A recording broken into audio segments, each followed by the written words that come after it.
જો મિત્રો, આ કુતિયાણા તાલુકાનું રોગડા ચૌટા બધા ખેતરોની અંદર પૂરેપૂરી નુકસાની છે। જો આ બધા ખેતરું જ છે, પાણી ભર્યા તો ખાસ કરી અને સરકારને કહેવાનું કે ખેડૂતો મરી ન જાય અને એમને નુકસાન પાકની અંદર આવ્યું છે એ બધીની ખરાઈ કરી અને સહાય કરે એવી ખેડૂતોને ખાસ નમ્ર અપીલ સરકારને। આ બધા ખેતરું ભરાઈ ગયા છે। જો આ ખેતરું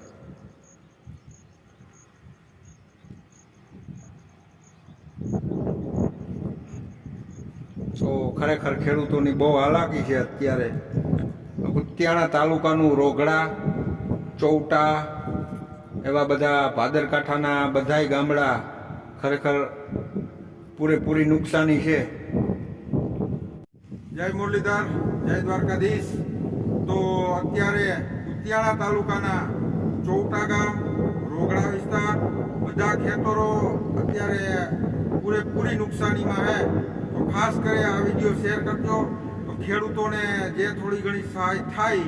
બાકી તમે જોઈ શકો, આપણે કંઈ એમને નથી કહેતા, પણ આમાં તમે જો આ ખેતરો છે, આ બધા ખેતરો છે એ બધા પાણીથી તરબોળ છે। આજે કમસે કમ 10 દિવસ 7-8-10 દિવસ થયા એમને ભર્યા છે।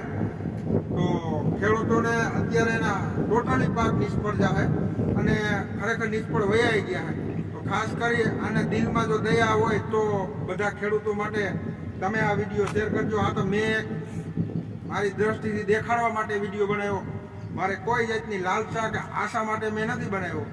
તો સરકારને ખબર પડે અને આ ખેતરોમાં અટાણે કેટલા પાણી ભર્યા છે અને કેવો વરસાદ પડ્યો છે।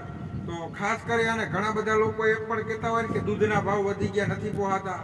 તો ખેડૂતોએ આ 2,000-2,500 રૂપિયાની બિયારણ લઈને વાવ્યું તો પછી એના હાથી અને ખાતર ને બધું કરે તો તે 10-15 હજારે પડે વીઘો।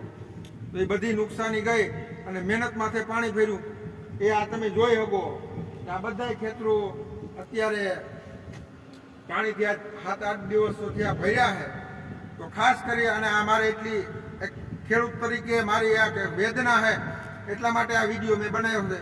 તો જય જવાન, જય કિસાન।